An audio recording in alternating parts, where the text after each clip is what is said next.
Take one. Love Waterside. She's my baby. Waterside was built in 1923 by the Belknap Hardware Company. It was originally called Warehouse Number 12 because it was number 12. It was also the biggest, the tallest that they had. And each floor of Waterside is 55,000 square feet. I don't think people realize that this building is 50% bigger than the Humana Tower because we're just not as tall. They manufactured some of their tools here, they warehoused here, they had their call centers here, and they filled orders out of this building. They sold everything, furniture, appliances, big, small. It was, the catalog was about 2.5 inches thick. It looked like a couple of big old Yellow Pages phone books. They developed this whole complex here of buildings and power plant and railroad yards and all of that to support their business, which was kind of like the Amazon of their time. And all of this stuff that they distributed that they didn't actually make here themselves came in on rail cars primarily and trucks. So in the lower floor where you come into the lobby of what is now the Waterside, there were railroad tracks coming in the building and platforms where they would be unloaded and loaded back up. If you're in the basement, you can still see the train trestles, the support beams for the train. And then in the basement and the first floor, you can see where the building is out underneath the sidewalk. After the 37 flood, they raised Main Street. So our original entrance at Waterside on Main Street was the first floor. There's also a tunnel that went from Warehouse 12, which is what we call Waterside now, and it was connected to Warehouse 11, which was the building that was in the park, where the park is now. There were always horses and wagons back there. That's where all of the docks were, where they loaded out their equipment. So it was easier to get between buildings just to go down to the basement and walk through this tunnel. Tunnel's closed off about mid-Washington Street, but the entrance is still there and you can walk right up to it. There was this underground world of forklift trucks and people pulling wagons and things to get the stuff moved around and get it over here to the shipping department. The heart and soul of that system was this incredible pneumatic tube system. If you had an order, those orders would be divided up and sent via the pneumatic tube system to the appropriate place.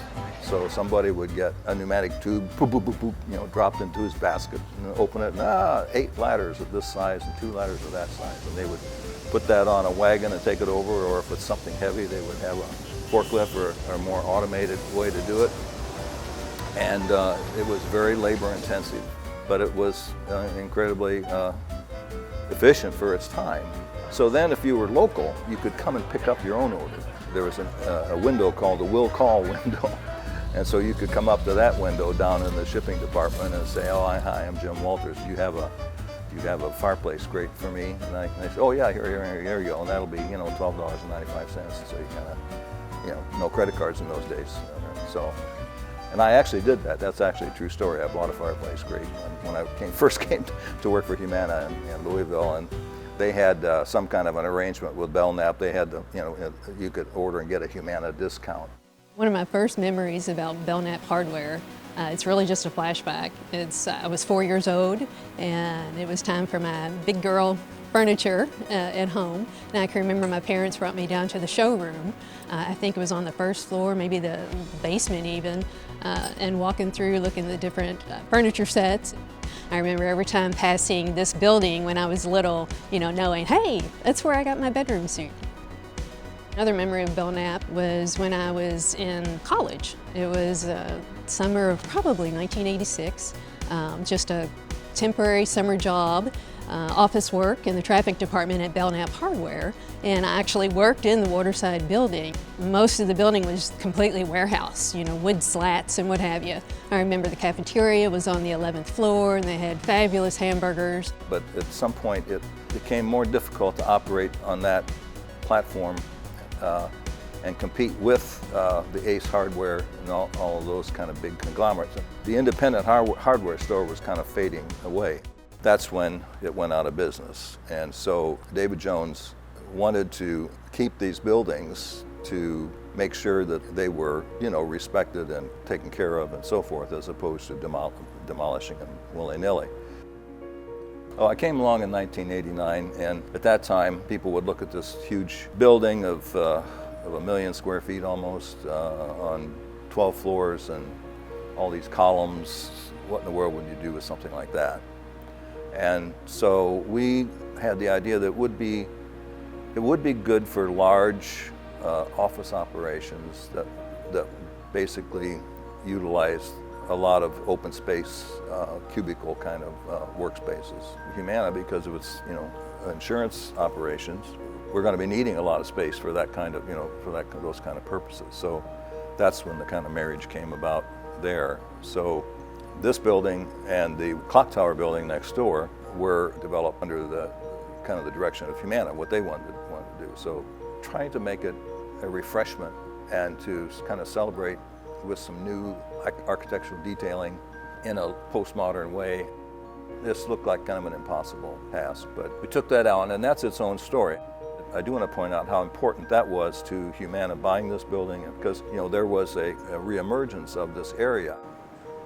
So when Humana bought the Waterside Building and I came back to visit it, and visiting the floors that I knew as a warehouse, it was very exciting, and it was just very different. That transformation from the industrial workspace to a modern office space was just exciting to see. The light show we had for the columns, I don't think you have that anymore because the columns are all covered in, but we celebrated the columns. The columns are, you say, what are they for? Well, what they're for. They hold the whole building up, and why there's so many of them, why they're so close together, is that they're designed so that you could have 450 pounds per square foot of storage on them, which is 4 or 5 times more than what you would normally design for. The load gets heavier as you go down because the columns on the first floor are holding up 12 floors of stuff. Another thing that I remember was, I think it was in the early 90s maybe, when MTV came to town, because there was the movie Demolition Man, and MTV had a promotion that they were going to blow up one of the buildings, and it was the building right out back. Our green space, that was the building, and I can just remember all the promotions, how they painted the sign, and it was a big thing. Everyone watched it on TV, or some folks watched it from local office buildings, but that was a lot of publicity that was fun to enjoy. The culture here at Waterside is very original. I think that it was when I got here, and it still is. Pre-pandemic, we had on average 3,000 to 3,500 people a day in Waterside. We had 3 floors of call center. Most everybody in this building was assigned to CPSS, the retail segment of our business. The transition to COVID was very quick out of Waterside. There was one day that it was decided everybody was going home, and within a week we had everybody out. Humana donated Waterside to JCPS during the pandemic. JCPS really wanted to support their student population in many different ways, family needs and technology needs. They rehoused their family support center here. So it was really, really great program, and I was glad to be a part of that. Humana put a lot of capital into the building. We did a lot of construction. We finished up the skylights, changing out all of the heating and air. We also worked on adding economizing to the building to help with our sustainability effort. All of the lighting has been retrofitted to LEDs, and some of our lighting is photo harvesting. You think maybe the lights are out, but really it's just the sun, so they turn off. Even though it was built in 1923, it was so well built that we're able to modernize it with very little adaptation to the infrastructure of the building. This building was built to last. We can survive the apocalypse in the basement of this building.